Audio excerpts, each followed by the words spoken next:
Bom dia, pessoal. Vocês me ouvem? Sim, né? Então, nós vamos tentar fazer uma palestra-debate. Ou seja, o que eu vou falar é introdutório e contraditório.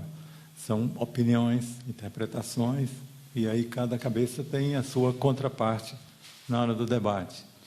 E a ideia é discutir um pouco, se quiser resumir numa palavra, seria a China na conjuntura atual, portanto, no mundo.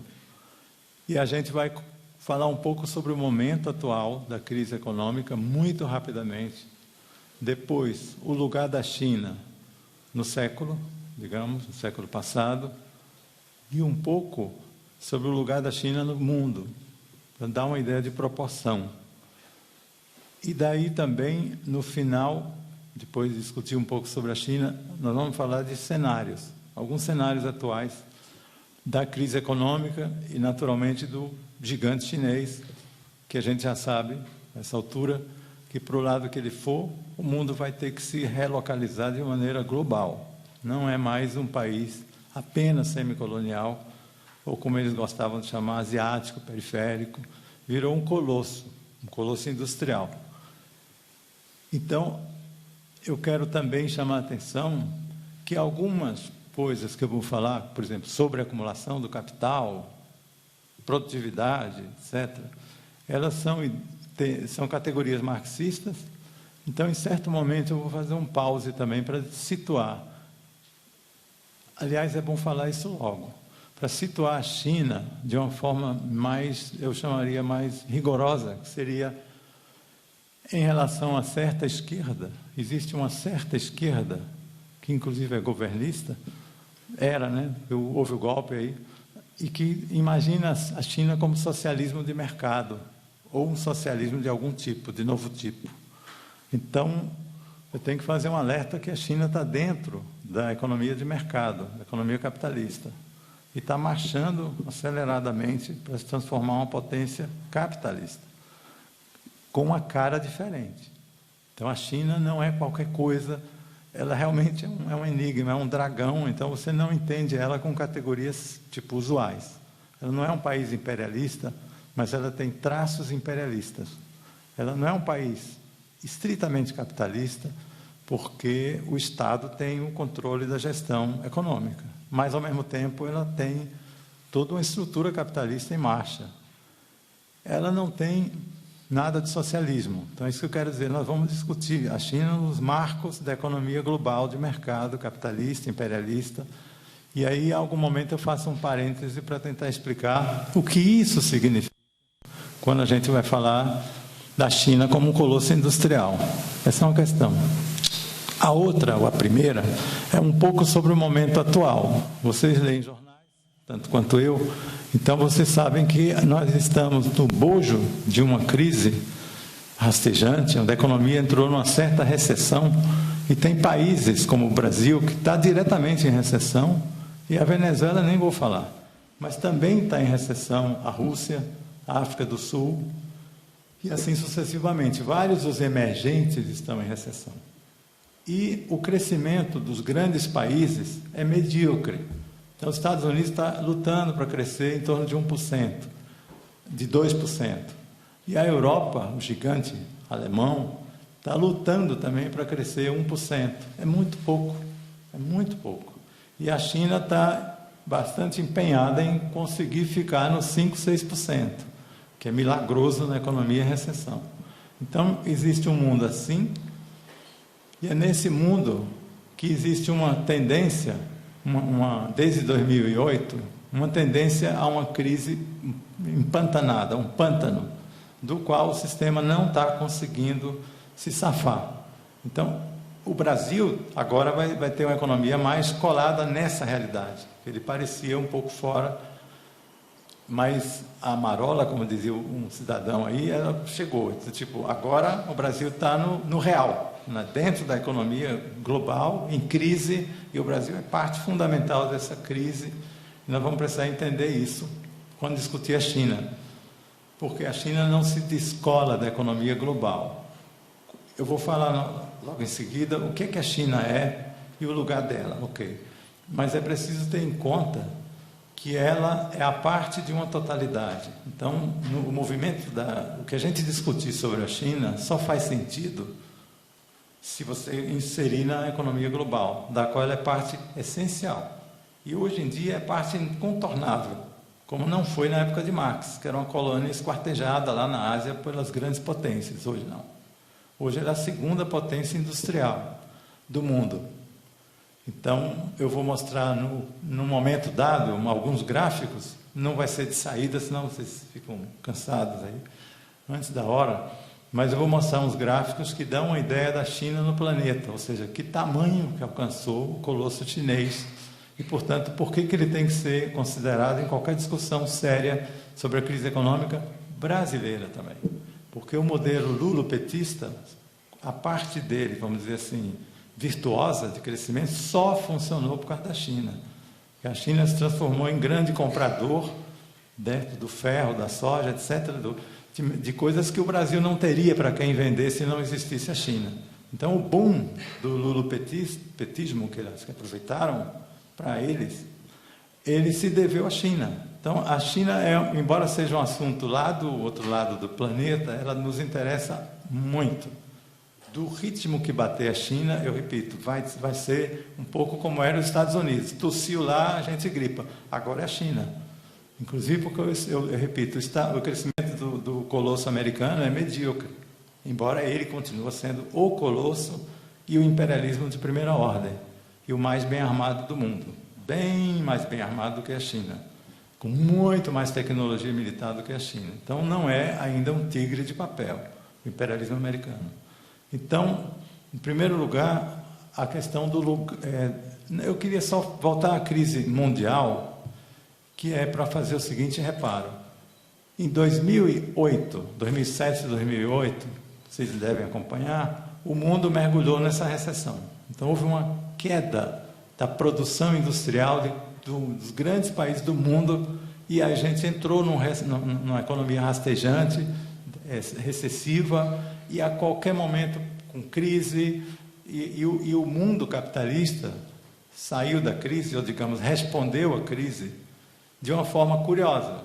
Tipo, não respondeu igual na crise.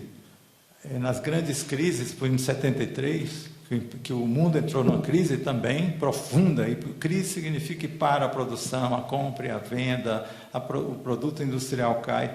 Naquele momento, o sistema respondeu com o neoliberalismo.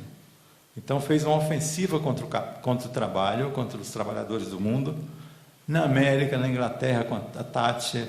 Então, foi uma ofensiva Reagan, uma ofensiva brutal contra os direitos dos trabalhadores no planeta Terra.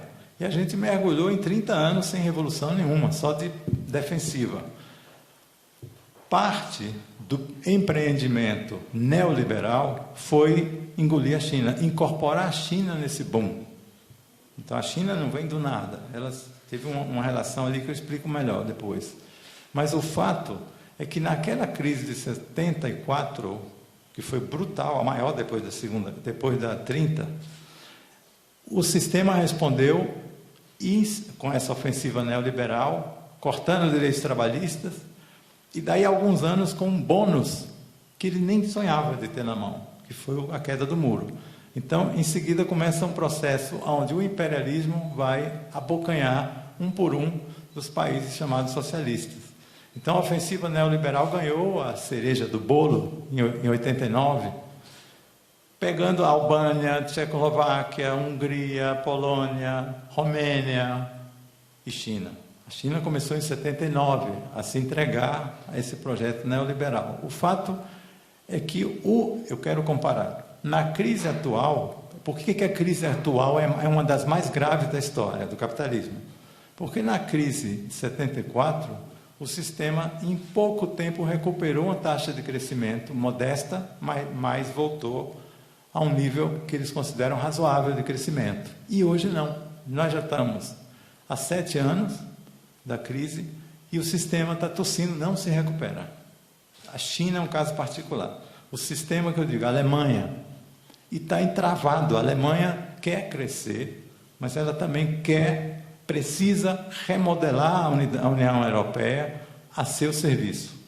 Então, tem crises, tensões terríveis na Europa, porque a Alemanha quer moldar, por isso criou os eurocéticos, uma série de países que querem se descolar da União Europeia, porque não aguentam mais o tacão da Merkel para poder moldar a Europa nas mãos do imperialismo alemão. Então, tem uma tensão, e nem com essa tensão, e nem com a absorção do leste, a Alemanha foi o capital imperialista que ocupou o leste europeu, você sabe disso. Romênia, Bulgária, etc. O capital alemão foi lá e... Então, nem pegando esses grandes espaços não capitalistas, nem tentando moldar a Europa, pegando a Grécia, submetendo, etc., a Alemanha consegue um crescimento maior que 1%. Não é nada. Certo? Então, de conjunto, a crise atual só se compara a de 29. É uma crise histórica, estrutural do capitalismo. Só é comparável a de 29, que foi uma depressão, uma grande depressão, da qual o sistema não conseguiu sair, voltou a um crescimento muito silvestre, muito vulgar, e só saiu com a guerra. Eles foram para a economia armamentista. Roosevelt, Hitler, foram para a economia das armas. E aí saíram da crise, claro. Então, e é uma característica dessa crise atual, que até a China, que vinha crescendo em 2 dígitos, 10% na média, passou a 6% e agora está batalhando para tentar sair. E eu dizia antes que a resposta a essa crise, a resposta que os Estados Unidos, a Alemanha e a China também deram a essa crise em 2008, qual foi? Jogar mais dinheiro público na economia. Então, eles botaram a maquininha, o Banco Central de cada país imperialista imprimiu dinheiro e comprou e vendeu papéis públicos, criou bônus e salvou a grande banca. O que eles fizeram foi, vocês vão quebrar? Não, não pode quebrar. Então, jorrou dinheiro público para salvar o capital especulativo e o grande capital, para salvar as grandes indústrias. Eu estou dizendo tudo isso para chegar na China. A China está imersa nessa crise, ok. Mas quem é a China? Essa é a questão. Qual é o lugar dela na história do século passado? Lembrem que a China vai ser um país como os demais, que eu digo do leste europeu, União Soviética, etc., que era um mundo não capitalista, não é socialista, é diferente. O mundo não capitalista entrou naquela circunstância da ofensiva neoliberal, certo? Em processo que a gente costuma chamar de restauração burguesa. O processo de restauração burguesa significa começar a marchar em direção ao capitalismo, fazer o caminho inverso do que eles tinham feito quando protagonizaram revoluções.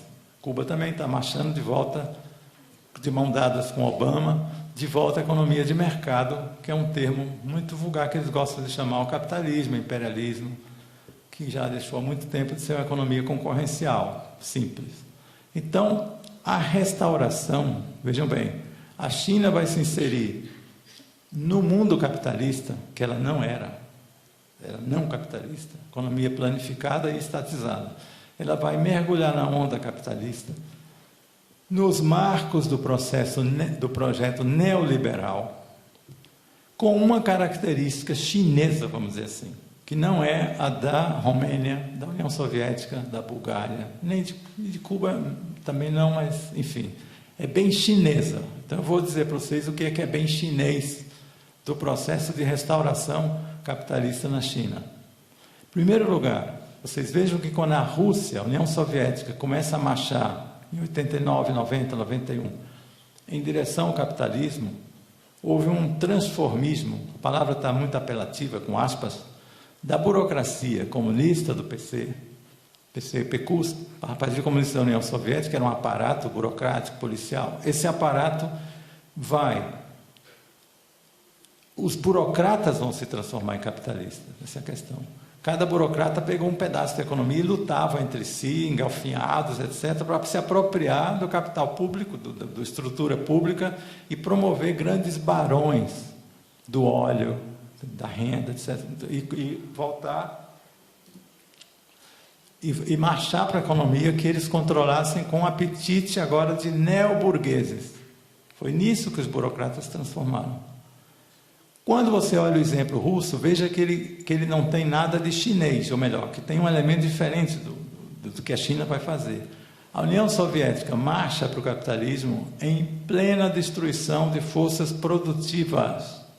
Então, a estimativa de vida das pessoas, que era 80, 70 anos, caiu para 60. Então é uma devastação. A União Soviética sofreu uma devastação na volta ao capitalismo.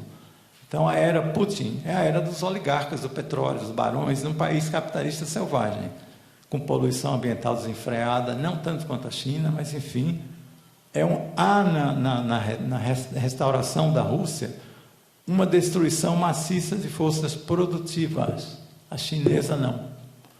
A Romênia também. Então esses países do leste, um por um, vão mergulhar no capitalismo selvagem. E a característica é que o PC, Partido Comunista, que é um nome muito pouco apropriado para chamar um aparelho de burocratas, né? Ele queima o meu sonho, por exemplo. É um nome que não serve. Mas, enfim, vamos chamar como é. O Partido Comunista da União Soviética não conseguiu manter o poder. Na fase da restauração, um por um, os partidos do leste vão perder, os partidos comunistas vão perder o poder. E aí sobem camarilhas selvagens, etc. Então, na China vai acontecer o inverso. Então, o aparato comunista, também a palavra está mal empregada, mas enfim, eu vou ficar falando, o aparato comunista do PC da China mantém o poder, como os irmãos Castro estão conseguindo até agora. Então, os outros não conseguem. Então, a Romênia, a Hungria, a Albânia, tudo vai havendo uma zorra, e aí o capitalismo que entra já é diretamente com os gerentes, com os empresários. Putin é um representante de uma oligarquia privada. Então, na China, o fato do Partido Comunista conseguir manter o poder ferreamente nas mãos coincidiu, é uma coincidência virtuosa para a camarilha chinesa, mas enfim, coincidiu com o momento da crise do capitalismo, um momento determinado, onde o capitalismo se deslocalizava. O imperialismo, os capitais dos Estados Unidos estavam pelo mundo como uma espécie de mula sem cabeça, procurando aonde investir. Eles não, veja só, eles não tinham mais como investir em casa, porque senão não sai. Vai sair para um outro tipo de espoliação, mas ele não sai como uma questão de vida ou morte. Onde é que a gente vai fazer uma planta industrial? Porque aqui não dá mais. Então havia esse momento, é o momento inicial do neoliberalismo, e havia uma China louca para se entregar ao grande capital. O aparelho do PC chinês não queria cair. E para não cair, eles procuraram atrair capitais imperialistas para desenvolver uma nova China. E desenvolveram. Mérito seja dado aos burocratas chineses. Desenvolveram. Aquilo que ninguém imaginava. Que pudesse surgir alguma potência industrial novamente, surgiu. Nos nossos olhos, na sua geração. Surgiu. Não tem como negar esse fato. É preciso interpretar. E naquele momento, lembrem bem, Mao Tse Tung vai morrer em 76, que era um burocrata. Em 79, começam as reformas de mercado na China. 85, elas ganham um auge, um pico, um patamar, certo? E em 92 é a viragem para a direita mesmo, que vai ser o massacre da Praça Tiananmen. Os estudantes se levantam em Pequim, há uma revolta por causa da repressão, do regime policial, e se levantam e são massacrados. Vocês lembram? Não é talvez seja da geração de alguns de vocês. Enfim, daquele estudante diante do tanque. Então, ali foi um massacre. Um massacre. Só que a imprensa demorou a divulgar quantos milhares foram massacrados pela repressão policial do PC chinês. Aí há uma viragem. Aí destramela. A partir daí, o imperialismo ganha confiança nos parceiros desse novo negócio chamado China. Já tinham ganhado confiança em 78, quando a China invadiu o Vietnã. Então, quando eu quero dizer qual é o lugar da China no século, é preciso lembrar que para existir a Guerra Fria, 70, 76, nós estamos nesse momento, que é o momento que o neoliberalismo vai começar a vir com tudo. Naquele momento,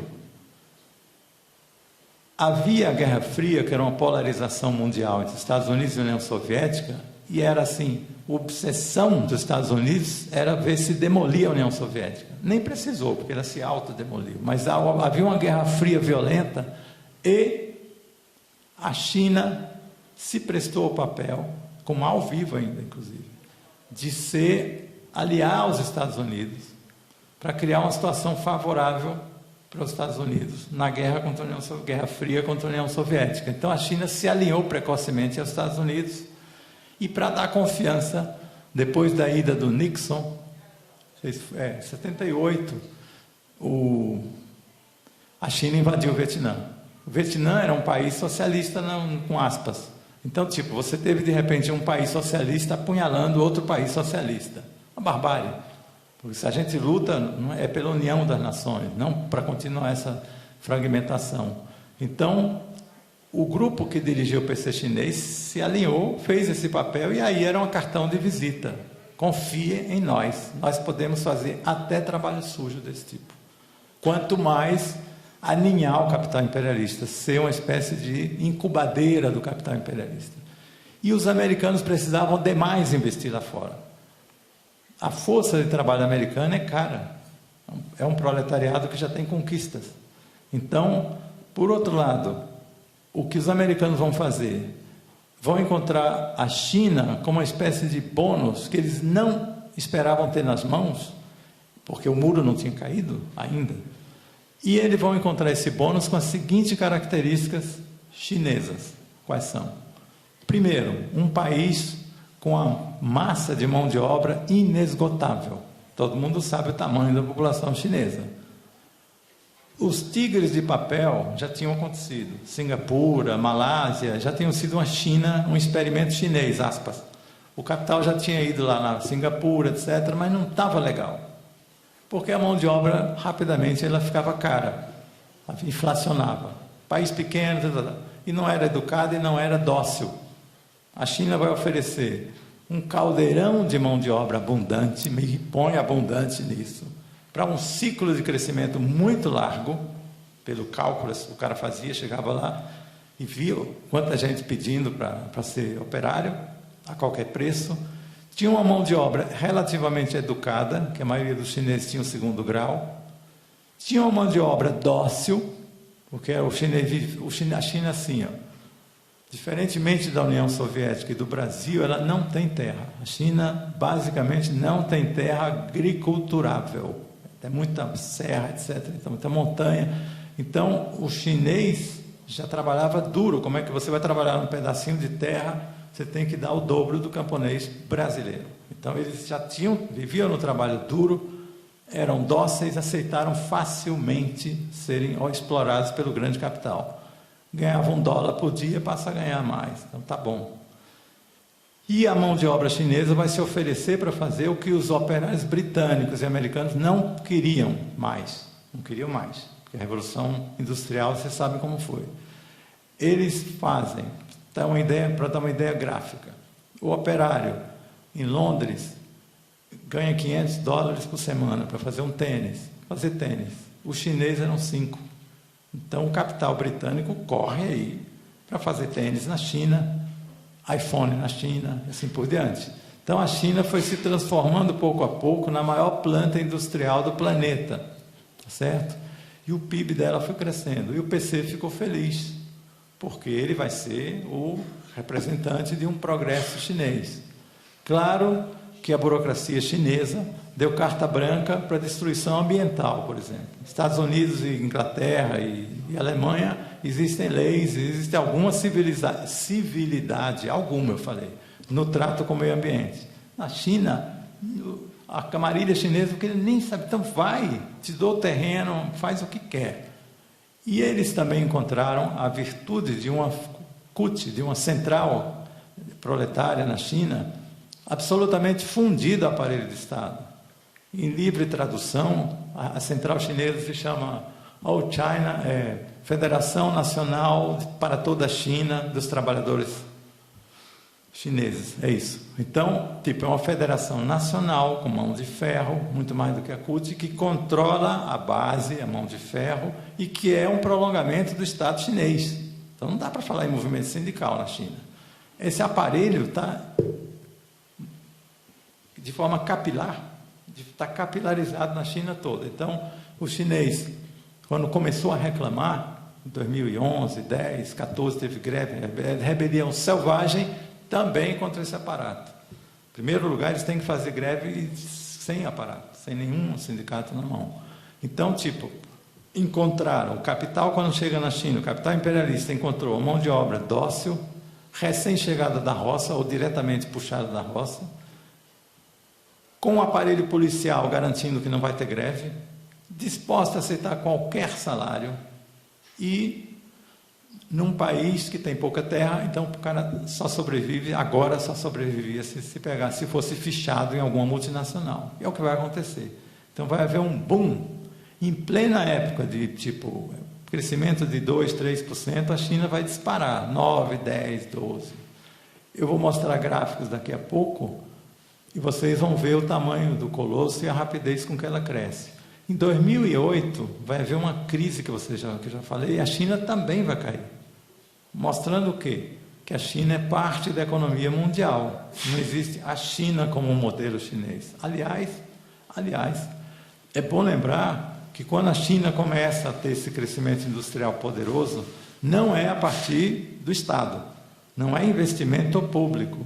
Vai haver investimento público, claro, em infraestrutura, estrada, etc. Já havia investimento público, mas não é um desenvolvimento que o pessoal da esquerda chinesa maoísta chama assim, socialismo de mercado. Não é, porque esse boom vai ser com as multinacionais. As multinacionais vão usar a China, como tinham usado os tigres asiáticos, como plataforma industrial para o desenvolvimento delas. Tanto que a multinacional vai na China, produz o tênis para vender na América. O mercado da China para produtos industriais é o mercado americano, e alemão e europeu. Então, rapidamente, o maior parceiro comercial da Alemanha foi a China, passou a ser a China. Rapidamente, a América Latina entra um pouco na onda, é o Made in China, e os Estados Unidos passam a ser a grande boca que consome o que a China produz. Essa relação virtuosa não começou, mas ganhou força em 2011, quando a China entrou na OMC, Organização Mundial do Comércio. Agora, por que deixaram entrar? Porque era uma conveniência, absolutamente conveniente. E começou a haver esse processo. A América, ela é o maior mercado do mundo, a renda per capita do americano, para vocês terem uma ideia, 40, 53 mil reais por pessoa, por ano. Então ele compra, tem poder de compra. O japonês tem poder de compra. A Alemanha tem poder de compra. E a China vai vender para eles. Ok. E a China não vende para ela? Não. A renda per capita da China é de 6, 7, 11 per capita. Está bem longe da América, muito longe do Japão e distante da Alemanha. Então a China se transformou num modelo exportador. Não como nós somos reprimarizados, nós exportamos cereais, essas coisas aí, grãos. Mas a China é um modelo exportador industrial.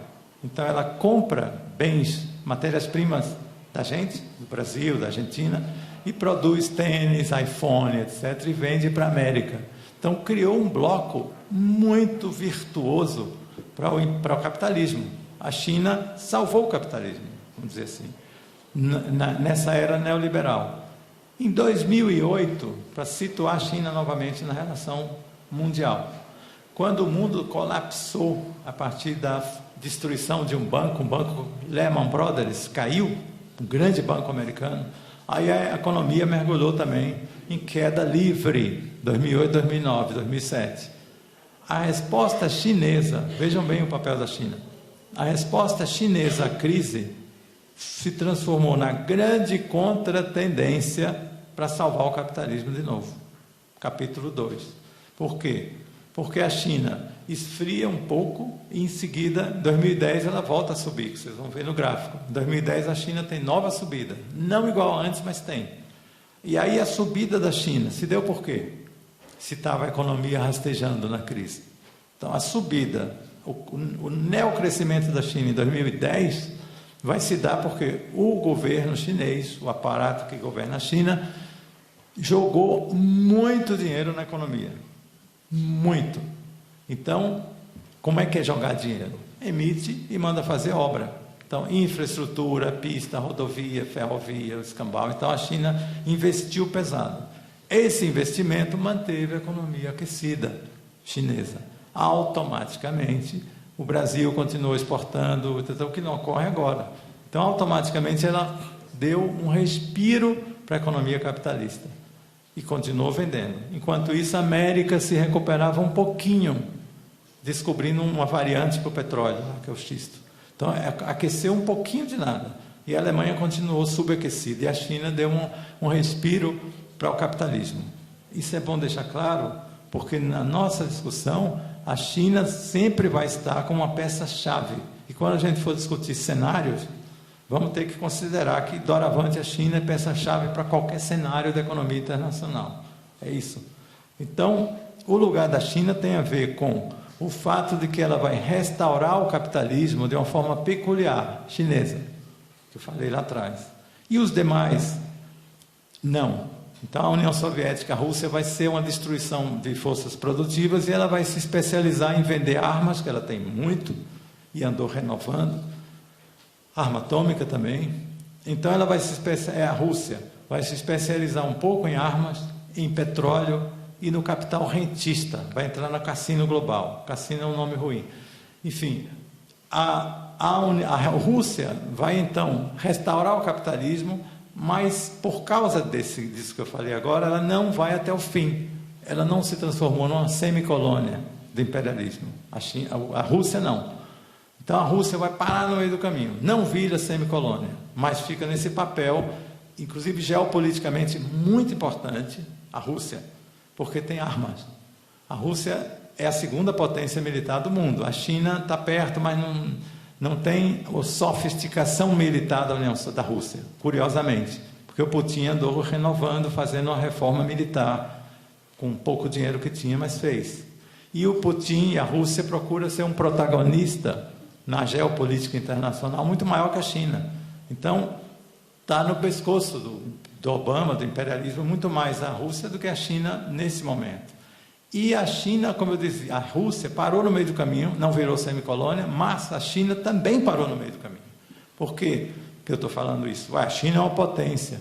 Sim, tudo bem, mas veja que a China tem uma base de barro, um pés de barro, porque é um país que não tem mercado interno, ela tem uma população pobre, que não está incluída de forma alguma, e ela não tem, essa é uma questão fundamental, ela não tem protagonismo, por exemplo, de moeda no mundo capitalista. Então, a China não é, o Yuan é uma moeda fortíssima, mas o FMI não deixa entrar na cesta de moedas. Então, o dólar se impõe politicamente. E a China, nessa crise que nós estamos falando, ela sofreu com a crise e o imperialismo tenta forçar a eles entrarem livremente no mercado e a China se mantém ainda com uma presença estatal determinante, mas não se abre completamente. Mas a cobiça do imperialismo é fazer com que a China vire uma semicolônia. Pois bem, aí é necessário agora passar, para entender o papel da China, novamente, no mundo capitalista, passar para um outro nível de abstração, que é o seguinte, se perguntar novamente agora, quem é a China? Agora, atravessa um pouco a névoa das aparências. Quem é a China?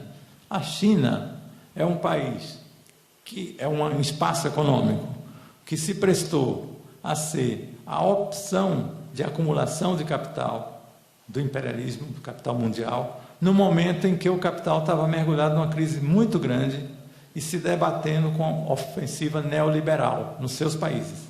Mas deslocalizando seus capitais, assim, louco para achar locais onde pudesse, vou insistir nessa tese, e ela é abstrata, mas onde pudesse fazer uma acumulação de mais-valia absoluta. Ou seja, o que o imperialismo não tinha, a economia global não tinha naquele momento, que a China vai oferecer, era um espaço de crescimento da economia real, sólida, firme, não da especulação. Especulação já faziam. Era onde que a gente arranca mais-valia. E aí vai ser o local onde os capitais estrangeiros vão fazer a acumulação real do capital. É aí. enquanto a financeirização rola pelo mundo afora. O fato é que a China vai ser esse suspiro, e aí, para quem é marxista, pode facilmente prever que daí a pouco vai haver que em certo momento da curva vai haver uma crise de quê? Sobre a acumulação de capitais. Inevitavelmente, começa um processo que é mais ou menos o seguinte, o que Marx explica no Capital, e que se aplica à economia capitalista enquanto existir capitalismo. Mais ou menos o seguinte, veja só, e me desculpe se isso for meio elementar, mas eu preciso disso para quando discutir cenário. O capital, ele só investe se tiver lucro, se tiver ganho em vista. O cara só monta a padaria se souber que vai ganhar. Então, o capital, ele não produz para as necessidades da população. Ele não produz pão, ele não vê o pão. O capitalista vê o cifrão, que é o olhar do capitalista quando investe para obter lucro. Sendo assim, quando ele vai investir, ele precisa explorar a mão de obra. Ele precisa que o trabalhador trabalhe duro, precisa que ele trabalhe o máximo de horas, e ele vai fazer a extração da mais-valia, que são horas de trabalho gratuito, através da exploração dessa força de trabalho. Esse é o capital. E vai funcionar assim até o fim dos tempos, quando a gente conseguir liquidar com essa barbárie. Então, esse capital, quando vai investir, ele pensa que vai ter ganho. Chega o concorrente também, vai chegar o concorrente. Mas quando o capitalista já não tem o ganho que ele queria, aí ele vai buscar máquinas poupadoras de trabalho. Então ele vai comprar máquinas para pagar menos massa salarial. Ele vai pagar na máquina e vai retirar. Ele vai aumentar a produtividade. A China vai se desenvolver nesses marcos também. Então, no primeiro momento ele precisa de mão de obra bruta, explorar até o osso. E segundo momento ele começa a poupar trabalho com máquinas modernas. É o momento que ele aumenta a produtividade por trabalhador. O número de tênis por trabalhador passa a ser maior quando ele tem a máquina. Então, é a produtividade subindo. Isso aconteceu com a China também. No momento seguinte, começa a concorrência. Veja essa história como ela vai ocorrer em escala planetária. No seguinte momento, começa a concorrência entre cada capitalista. Os capitalistas vão se modernizando um a um. Então, uma máquina gráfica mais moderna que fulano tem, ele ganha mais. Então, o outro põe uma máquina mais moderna e vai havendo um processo de desemprego simultaneamente com a melhoria da produtividade, com a mecanização e a modernização. Então, veja que no caminho já foi ficando todo um rastro de barbárie. Trabalho duro, extrair máximo de horas, depois a máquina que demite, não é a máquina que demite, o patrão que chega com a máquina. E o passo seguinte chama-se crise. O passo seguinte, companheiros, é que quando você tem uma produção com máquinas, um capital empatado é maior. Você vai comprar máquinas muito caras. E a massa de capital vai ser fundamental entender isso agora. Que o lucro, ele é tirado em função da massa do capital investido. E agora você investe mais. E agora o lucro é menor. E agora a concorrência vem feroz. Então, vai haver um momento que isso é essencial para entender a China, hoje, que o capitalista não quer investir. Para que investir? Eu vou tirar uma taxa de lucro medíocre, o concorrente é selvagem e eu não vou fazer uma nova planta industrial, eu vou fechar essa, vou abrir na Bélgica, no Haiti. Então, vai haver um momento que a taxa de investimentos em capital fixo, que é a linguagem certa, vai começar a cair. E a China, a cara da China, é a seguinte, companheiros, do ponto de vista dessa análise abstrata que eu estou fazendo. A cara da China é um país que mais investe capital fixo no mundo. A China investe metade do PIB em capital industrial, em capital de base. Então, não tem paralelo, nem os Estados Unidos, não tem paralelo. Então, a China investe muito em capital fixo. Ocorre, como eu dizia nesse modelito, que quando você tem a concorrência e a tecnificação e a produtividade aumentando, chega um momento que para, porque a taxa de lucro não é agradável.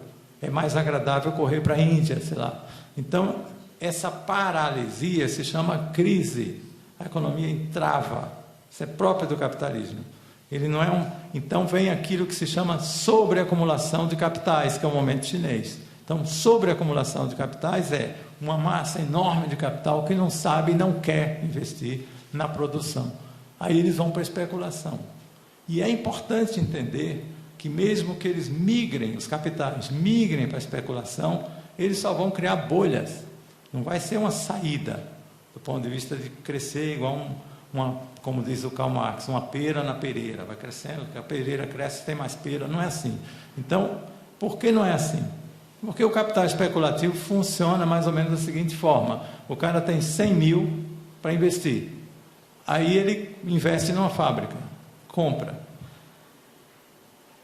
Ao mesmo tempo, esse cara que investiu 100 mil, ele vai com a hipoteca da fábrica, com os papéis, vai lá no mercado e diz, olha, eu tenho, me empreste 100 mil, que eu tenho 100 mil. Então, toma emprestado 100 mil com base no valor de face do que ele tem. Esse 100 mil é papel, não existe. No real não existe. Então, ele tomou um empréstimo. Aí ele pega e faz novamente o mesmo movimento. E faz outro movimento. Então, começa uma pirâmide nas alturas, que, na verdade, era só 100 mil que o cara aplicou na fábrica. E esses outros estão esperando que a fábrica dê certo. Porque são capitais derivados desse que eu falei no começo. Esses capitais derivados, não um termo impreciso, eles dependem que a economia continue funcionando. Isso se chama bolha. Porque quando essa pirâmide tiver uma encrenca no elo da pirâmide ou lá na fábrica, desploma, desaparece, cai. Então, chama crise. Então, voltando agora à China, nesse nível de abstração que Karl Marx coloca o problema, a China chegou no momento que ela está na seguinte disjuntiva. Ela virou o paraíso da acumulação de capitais, tem muito capital, mas o mundo não cresce, os Estados Unidos já não compram como antes, e o mundo já não está num crescimento que, depois da crise de 2007, a taxa de crescimento caiu muito, a China não tem como substituir o mundo, a questão é essa. Então, ela está fabricona, montada, totalmente pronta para produzir, e cadê a boca para consumir tudo isso? Não tem. E agora tem o senão que a China só se transformou nesse nicho, nessa bola de atração, porque o salário era baixo, como eu falei. Valia a pena ir na China para arrancar, mas valia lá na China, que na América não dava, ok. Mas ocorre que com o passar de cada ano, você tem menos mão de obra disponível e mais mão de obra cara. Vai havendo uma inflação salarial, como ocorreu nos tigres asiáticos, Singapuras que eu falei. Vai ocorrendo, Coreia também. Então, os salários já são maiores, por alguma razão, e também a China, como modelo, ela precisa exportar, ela não é um modelo de mercado interno, e ela tem um engasgo lá fora. Então, crise. Então, a disjuntiva seria fazer uma volta para o mercado interno, que eu vou discutir no final, cenários, ou se assumir como imperialismo, fazer exportação de capital, como fez o imperialismo clássico. Exportar, meter capital, e isso implica também em debate, em conflito geopolítico, ocupar espaço de acumulação do capital no mundo. Eu falei, investimento, que a China tem, então, é outro papel. Então, criou esse impasse. Eu vou retomar esse impasse no final, quando discutir cenários. O que eu vou fazer é um pause para mostrar alguns gráficos, para a China ficar menos abstrata na nossa discussão, quando eu coloco ela no mundo, comparando com outros países.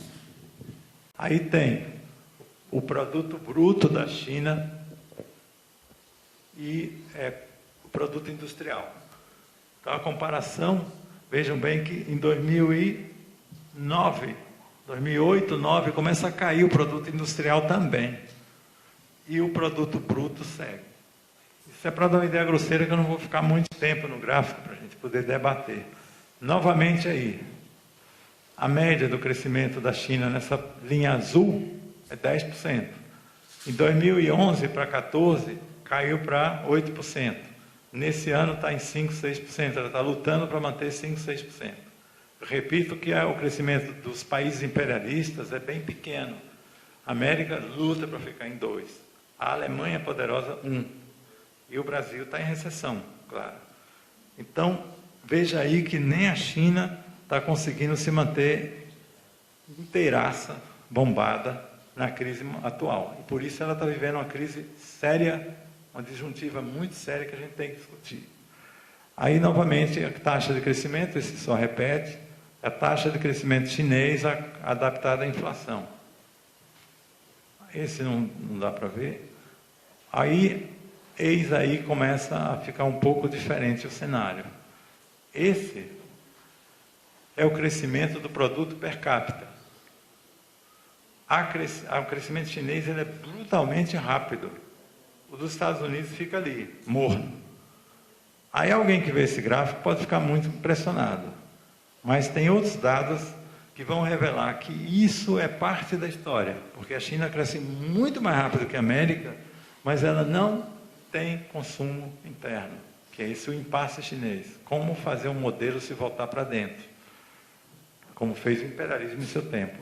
Importante lembrar que a contradição que vive a China para desenvolver seus traços imperialistas, hoje, ela é bem diferente das contradições do imperialismo americano em seu tempo, do imperialismo britânico e do alemão. Não eram essas, as contradições deles não eram a da China, para virar imperialismo, se é que vai virar.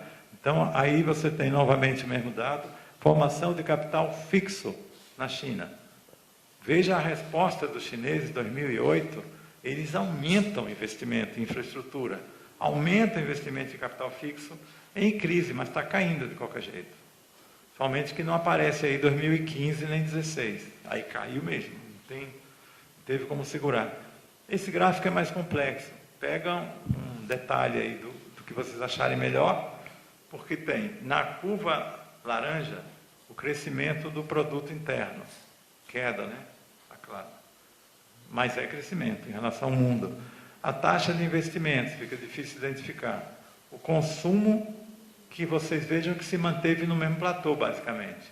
Então, o consumo chinês não sofreu um boom, que nem o crescimento do produto bruto. Ele não acompanhou. E os imperialismos clássicos acompanham. Então, à medida que o Japão se torna imperialista, o mercado interno cresce. Então, eles têm um padrão diferente da China. Aí é o orçamento militar dos Estados Unidos. No ano 2015, referente ao ano anterior, os Estados Unidos têm um orçamento militar que todos somados, não chegam perto.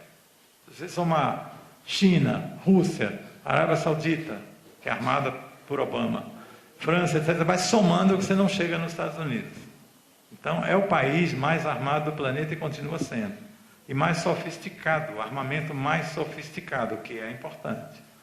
Então, a gente vai vencê-lo mesmo assim, porém, é importante considerar isso no debate. Porque não é um problema de arma. A revolução social não é um problema de arma. Passa pelas armas e tem que passar pelas armas, mas é um problema diferente. Então, aí você tem... bom, está claro, não tem nem que explicar. Ele é autoexplicativo. Só um detalhe, o Obama foi no Japão essa semana retrasada, posando como uma espécie de pomba da paz. Ele é autor, o governo Obama é autor da modernização nuclear e da sofisticação militar dos Estados Unidos sem precedentes. Não há precedentes para a reforma militar que esse cara está fazendo, que o governo americano está fazendo, establishment. Então, menos. E o menos ainda é o Japão aceitar, fazer aquele salam-aleque, como se não tivesse sido vítima indevida de bombas atômicas quando a guerra já estava ganha. Então, aqui você tem o ano 2013. É para chamar a atenção, ali em cima você tem o valor do PIB. Olha bem o valor. O PIB americano, 17 tri. E o PIB chinês, 9. É bom considerar isso também. Porque quando a gente fala em sobreacumulação de capitais na China, o imperialismo continua sendo o país que tem a maior massa de capitais. Alemanha, Estados Unidos, França, saia somando que você vai ter uma massa de capitais para investir muito maior do que a China. Isso é para considerar, porque, eu vou fazer um parênteses, é importante considerar, porque tem um debate sobre a produtividade chinesa, que diz assim que ela vai entrar na robótica, e aí vai pular cerca, e que é preciso considerar a partir não só do desejo, wishful thinking, dos chineses, mas também desta realidade, que quando você migra para a robótica ou para a alta tecnologia, você precisa de empatar mais capital. É mais capital intensivo quando você moderniza. Que nem uma gráfica de linotipo, agora uma gráfica moderna é muito mais dinheiro. Então, como produtividade é sinônimo de capital intensivo, é preciso considerar quem tem a maior massa de capitais do planeta e que já ganhou a dianteira tecnológica. Dianteira tecnológica, inclusive militar, não está com a China. Então, os PIBs dali falam um pouco do que eu estou tentando dizer. A Alemanha, agora que a China, mão à palmatória, ganhou. Porque ela está além da Alemanha muito mais. A China é a planta industrial do planeta. Aqui são as exportações da Índia e da China para os Estados Unidos. Porque tem algumas, também tem um outro debate que diz assim, a Índia é a próxima China, etc. Então, como se pudesse ser fácil mudar assim e desconsiderar o parque industrial chinês e desconsiderar isso também. Veja que lá em cima, em azul escuro, é a exportação da China para os Estados Unidos. E aqui embaixo, bem embaixo, vem a exportação da Índia para os Estados Unidos. Sendo que o mercado americano consome produtos Nikkei, Foxconn.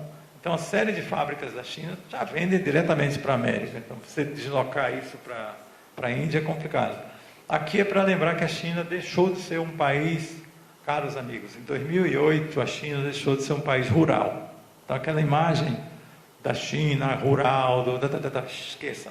A China é um país urbanizado, com todo o caos que você puder imaginar do que é uma urbanização selvagem, feita em menos de uma geração, baseada na expoliação da mão de obra, no trabalho duro, na expulsão e na polícia. A China tem um regime policial que ela maneja a economia no xadrez político da seguinte forma: a mão de obra não é livre. Entendeu? A mão de obra não flutua, não pode ir atrás da fábrica que dá mais emprego. Não pode. Na China, não. Então, é pior que o Haiti. Se considerar nessa perspectiva, o capital tem liberdade total na China. Mas o camponês só pode trabalhar no estado, na província onde ele nasceu. É Hukou que chama isso. Se o sujeito for na província vizinha, ele é preso. Então, é um regime policial mesmo. Senão a gente não entende no que nós estamos falando e por que o capitalismo ficou tão feliz. Porque se ele chegar na província de Hunan, que a mão de obra é paga para trabalhar, digamos assim, ele sabe que vai ter mão de obra cativa. Isso é a China. Diferente da Coreia, dos tigres asiáticos, etc, etc.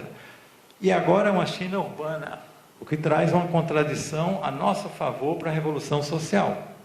Porque tchau, camponês agora é com o proletariado industrial urbano. Aí, esse aí é mais complicado. Mas, enfim. Aí é a divisão que cada país, a fatia que cada país tem no planeta, na economia mundial. Esse é mais complicado também. Mas aqueles três lá de cima, Estados Unidos mais na ponta lá. Estados Unidos, Europa e China. Vejam que a China chegou há pouco. Vejam que a Europa vinha lá nas alturas. Era a fatia maior do mundo, era Estados Unidos e Europa, do mundo industrial. Aí a China chega como um meteoro. Já está lá em cima junto dos Estados Unidos. Então, a revolução na cabeça, não só do chinês, mas de qualquer economista, se for analisar esse cenário. Esse eu acho que eu já mostrei. Então, voltando ao nosso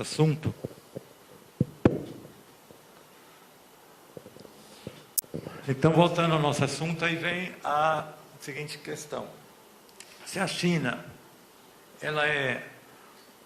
ela tem essa potência industrial, mas ela vive aquelas contradições de que é um país que funciona nos marcos da economia capitalista e das leis de funcionamento da economia capitalista, como é que a gente pode imaginar, como é que a gente poderia especular se a China tem ou não tem chance de mudar a face do planeta de vez e se transformar no imperialismo de primeira ordem.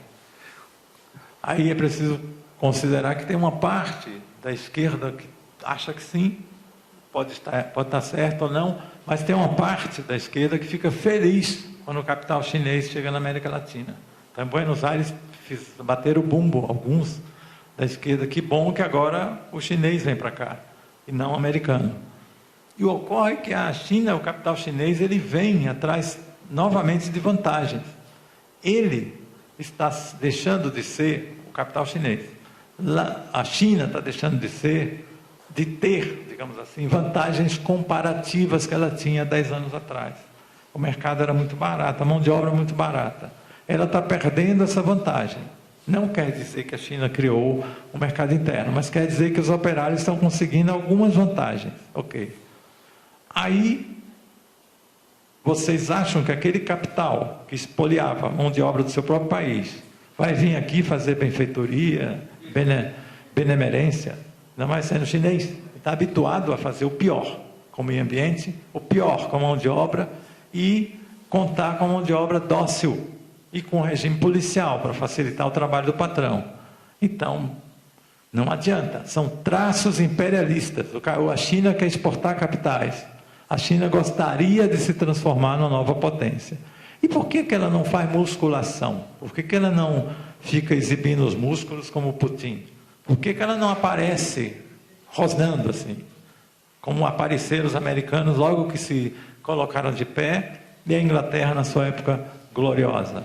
Então tem uma diferença, porque a China, meus amigos, está vivendo um impasse, um terrível impasse, que é um monstro de potência industrial, como se viu, meteórico, mas para ela se transformar em imperialista, precisa vencer alguns obstáculos que estão estrangulando nesse momento, nesse exato momento. Então, em primeiro lugar, ela precisa criar um modelo de mercado interno. Ela não tem. Então, como fazer para que a mega produção industrial seja vendida, em primeiro lugar, na China, ou em segundo lugar, se quiser, mas como escoar a produção para um país que não tem mercado? E mais, tem mais, que é outra contradição. À medida que o imperialismo só foi lá porque a mão de obra é convenientemente barata e dócil, se você começa a ter mercado interno, é muito óbvio que a vantagem comparativa da China começa a se esfumar. Vai ficar mais interessante o Haiti, sei lá o quê. Mas não é como resolver esse dilema. Esse dilema o imperialismo americano não teve quando emergiu, vamos chamar assim. Nem o britânico, nem o alemão. A China tem. Se eu criar um mercado interno, mesmo se eu tiver salário mais alto, eu perco a chance de ser a cereja do bolo do capital estrangeiro. O PC chinês está dividido em duas alas, a burocracia chinesa. Duas alas. Uma ala que quer desbundar de vez, como os irmãos Castro, em parte, tipo, deixa entrar, e aí eles serão novos patrões, vão ser também donos de frações da economia. E uma ala estatista, que não é nenhum dos dois, é nosso herói, talvez, mas uma ala estatista que é mais Estado, que é mais presença do Estado na economia. As duas alas ignoram as leis elementares do capital, porque a China está imersa naquelas contradições do mercado internacional. Então, ela colocar uma ação maior do Estado ou uma ação menor do Estado, em qualquer hipótese, é para vencer a sobreacumulação de capitais, é para dar vazão aos investimentos, é para obter lucro, porque a multinacional não foi lá fazer benemerência. Tem a segunda contradição. A primeira é, se eu distribuir renda, aspas, se os salários forem maiores, a gente se modernizar como os Estados Unidos fez em seu tempo, perdemos a vantagem comparativa. Segundo, realmente, os Estados Unidos vão embora. Tipo, como fica essa situação? Entrar com o Estado é uma discussão que eles estão fazendo, que a gente pode fazer aqui depois. Mas, na crise, eles têm mais um problema, mais dois problemas, pelo menos. O seguinte problema, a moeda. Não tem jeito. Os Estados Unidos não deixam que o yuan se transforme em moeda forte. Impedem, barram o tempo todo. Então, a China, o ano passado, fez um ensaio do tipo, quer namorar comigo, porque a China fez o quê? Desvalorizou o yuan, 3%, 3,5%. Olha aí, ficamos mais fracos. Vocês podem comprar mais. Tipo, é bom para vocês, para o dólar, que o yuan se desvalorize. Que legal, não adiantou. Não adiantou. Na próxima reunião do FMI, que eles pleitearam, não entrou, a China não faz parte do clube, da Libra, do Iene, da moeda japonesa e britânica e americana. Não entra no clube. Logo, tem uma série de direitos de penetração mundo afora que a China não tem. Não tem por razões, eu repito, políticas. Então, resolver esse problema implica em ser mais imperialista, ser mais ativo politicamente. Isso é uma questão militar, claro. E depois tem outro problema, que é o problema de que a China é um modelo construído como um modelo exportador. E o maior mercado da China não é na periferia, como foi na era do imperialismo americano. O maior mercado da China é o país imperialista. Fica um dilema muito complicado.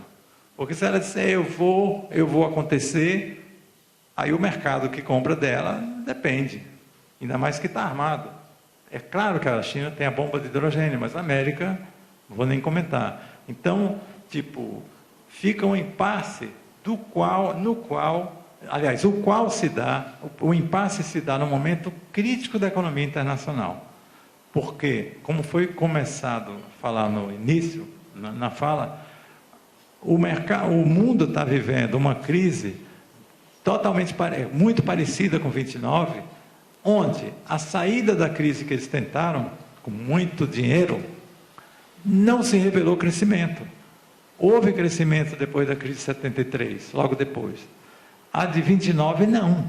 Não pensem que foi Keynes ou qualquer economista capitalista que tirou a América da crise de 29. Foi a economia armamentista, foi a Segunda Guerra. A Segunda Guerra. Então, tipo, o dilema que eu vou colocar novamente agora em termos abstratos é o seguinte, se me acompanharem. Veja só, o capitalismo, ele, na verdade, é um sistema que rouba horas gratuitas do operário. Ele paga o salário, que é uma fração do que o operário criou, e fica com as horas gratuitas. Tudo bem. Esse sistema, quando ocorre uma crise, como ocorreu em 74, que ele saiu com o empreendimento neoliberal na frente, parte essencial do empreendimento neoliberal é a especulação financeira. A outra parte foi uma ofensiva contra o trabalho, arrancar direitos, quebrar a previdência. A outra parte que caiu no colo foi o muro. Então, tipo, uma esfera do mundo que não era capitalista caiu. Então, beleza. Então, segurou 30 anos de reação, 30 anos triunfalistas, 30 anos onde a esquerda começou a deixar de ser de esquerda. Como sempre diz o Davi, virou transformista. Então, o transformismo de esquerda se apoia nessa era e a geração jovem não conheceu revolução nenhuma, de perto, pelo menos. Então, o capital extrai horas gratuitas e houve um momento da crise, onde ele saiu da crise, em parte pela financeirização. Então, começou uma especulação na base do capital fictício. E aí é onde nós temos um problema hoje, para continuar sendo abstrato. Quando você tem uma crise, por que ela ocorre? Porque a taxa média de lucro caiu, não vale a pena investir. Essa é a questão chave da crise, quando você diz, parou, Brasil, parou.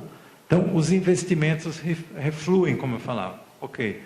Quando os investimentos refluem, para voltar a investir, qual é a chave?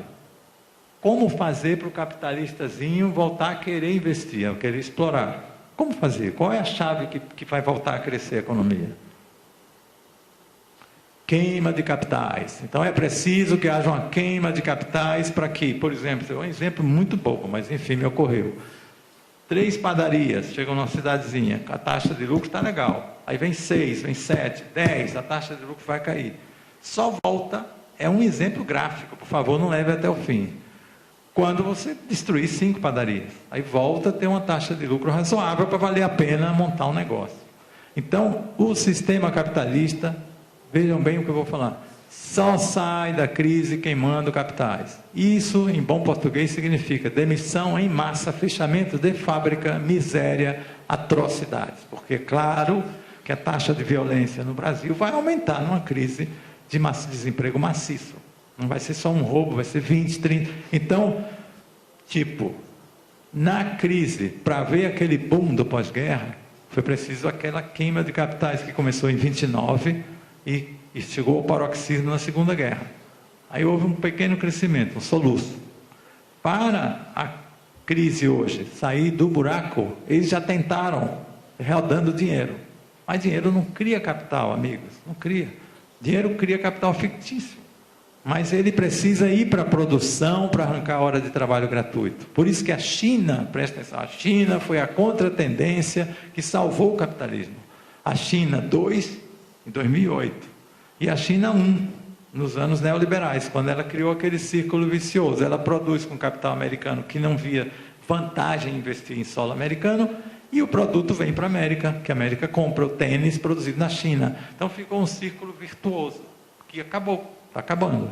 Então, sendo assim, o impasse chinês, americano, etc., etc., é quem vai pôr o guiso no gato, quer dizer, quem vai destruir capital nessa parada. A Alemanha está reformatando a Europa para ser dominante. Os Estados Unidos, a China. Então, a China é um alvo, e também, claro que os países da periferia, os chamados emergentes, que eram o núcleo duro da acumulação do capital, da mais-valia. Os países como o nosso, na soja, etc., e a China em primeiro lugar. Então, o núcleo duro da produção industrial está em crise. Quem é o próximo núcleo duro? E para haver vantagem, para haver interesse de investir, como destruir os parceiros? Como destruir capitais? Essa é a questão que tem que ser considerada, quando for finalizando, para o debate, nos cenários. Porque qualquer que seja o cenário, para o capitalismo voltar a crescer, ele precisa varrer capitais em escala sem precedentes. Essa é a questão. Por que sem precedentes? Porque acabamos de ver que para ele ter um respiro, foi preciso da China, do colosso chinês, para a América respirar. Então, tipo, a acumulação de capital fictício é colossal. Colossal. Certo? Quando o sistema reagiu à crise de 2007, ele não reagiu queimando capitais, 2008. Ele reagiu aumentando a especulação, salvando os bancos da quebra, salvando as grandes multinacionais da quebra. E, veja bem, um exemplo gráfico. Gente como a Votorantim, que produz cimento, o Hermílio de Moraes, começou a especular. Então, a fração do capital do Hermílio de Moraes que ganha mais lucro é a especulativa, não é o cimento. O cimento é fachada. Então, as empresas começaram a entrar na ciranda, porque não havia crescimento à altura, as empresas que não exportavam. Então, neste caso, nós estamos num impasse onde, de algum lado, o sistema tem que queimar capitais, de algum lado. E eu vou caminhar para cenários. Então, cenários se colocam. Se a China, para esse debate, é claro, nada do que eu falo aqui tem valor de face, assim, é para discussão. Por exemplo, a China, ela consegue manter esse crescimento pequeno, de 6, 7%. Será que ela consegue manter esse crescimento enquanto volta o modelo para dentro e faz um ajuste para o mercado interno e faz a moeda valer alguma coisa lá fora, que ela vale muito, e faz uma penetração de capitais mundo afora, faz um serviço imperialista parcial, desenvolve seus traços imperialistas fora e para dentro do mercado interno, numa base dos 6%, enquanto faz as reformas internas, sim ou não? Será que o mundo vai esperar pela China fazer o seu trabalho, se é que é factível, e, portanto, não vai ter crise? Tipo, os americanos e a Alemanha. Se a América cresce um pouco, para a Alemanha é ruim. A Alemanha, tipo, se o dólar desvalorizar, para a Alemanha é ruim. A Alemanha ameaçou desvalorizar sua moeda, porque aí vende mais, exporta mais. Fica vantajoso comprar da Alemanha. Os Estados Unidos imediatamente reagiram. Tem armas, como eu disse. Então fica, o mundo vai ficar na situação atual, onde foi feito a maior injeção de dinheiro público da história, e a economia não cresce, o mundo vai continuar sem crescer e sem crise, ou nós teremos uma bolha que pode estourar a qualquer momento, e aí jogar a China e toda a economia no ralo, assim, no fundo do baú, é um cenário. Por outro lado, e se a China avançar nos traços imperialistas, exatamente porque está desesperada, porque não consegue fazer a reforma para dentro, então aumenta o Estado policial e joga os capitais mundo afora. Aí nós temos um problema, que se chama geopolítica, porque os comensais já estão na mesa, não há convidado, a China não foi convidada, então ela teria que repartir o mundo com o imperialismo. Não há um mundo para dois mundos, há um. Esse mundo está dividido, Alemanha, Estados Unidos, que inclusive investe na China. Então, a China emergir como uma cabeça própria, exigir um espaço de acumulação do capital no mundo, é uma encrenca. Ela acumulou dentro, vocês sabem disso. Aí ela exige, eu vou, tipo, como ela impõe? Somente por métodos de geopolítica, de métodos militares, de fricção com o imperialismo. E aí nós temos desajuste geral, uma situação de grande instabilidade, caso a China evolua nessa direção de fazer crescer, exercer sua musculatura imperialista, seus traços imperialistas, porque ainda não é. Não dá para definir, a China é um Estado diferente, eu nem sei definir, mas não dá para dizer que é imperialismo e ponto. Não cabe. Vocês podem até defender essa tese. Mas ela tem traços imperialistas e pé de semicolônia, e é a maior potência industrial do mundo, e também pode ter armas, e tem o maior exército do mundo. Então, tipo, começa a mediatizar para a gente trabalhar, porque eu não sou vidente, então, tipo, para a gente trabalhar cenários onde você considere todos esses elementos em movimento, não estáticos, não assim o que a China quer. Não é isso, não fica complicado. A China quer... Ela está fazendo uma estrada, a Rota da Seda, está investindo pesado para criar uma estrada para negociar com a Europa, etc. A China criou um banco de investimentos de infraestrutura, já inclui a Austrália, etc., como um banco onde o yuan começa a circular por fora da China com certo peso. Aí incorporou a Inglaterra, a Austrália, o Obama gemeu. Então, essa é uma ofensiva que a China faz. Viajou na América, foi em Londres, teve uma festa para o Xi lá, o chinês, o primeiro-ministro chinês, uma festa, o que é uma ironia da história. Vocês lembram? China, século XIX. China, Inglaterra, China, prazer. No século, agora há poucos meses, foi o Xi da China, foi festejado, a rainha da Inglaterra saiu cacarejando. Então, o problema é esse. Há uma situação onde qualquer cenário que você analisar, considere que a China tem vontade, a China tem apetite, mas ela não aparece fazendo musculação. Então tem uma trava interna. Ela não é como se fosse muito forte, mas parece miando. Cheguei. A China está mais ou menos assim. Então, nesses impasses é que nós temos que discutir para ver se algum de nós tem mais elementos para poder ver e acompanhar a crise econômica. Eu vou repetir uma coisa. Sim, a economia tem leis próprias. Preciso considerar.